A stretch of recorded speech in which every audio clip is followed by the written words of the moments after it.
Sarap ka.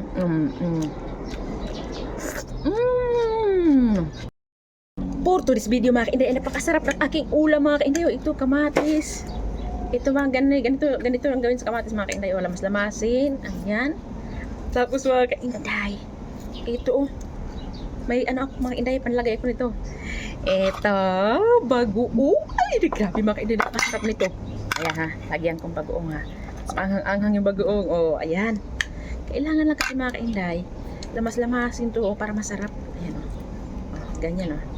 Ganyan. Sarap na nito mga kainday. Tigas na kamatis. Ang tigas na kamatis. Dagdagan natin mga kainday ng ano. Bagoong.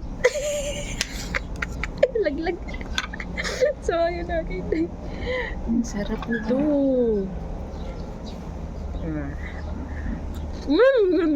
Crunchy crunchy. Tapos bahaw ko. Bahaw ko. Napakasarap.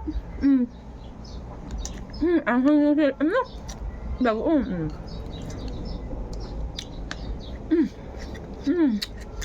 Ang sarap eh. Sarap. Sarap man. Sarap. Solid na, wala na kamatis. Thank you, Lord.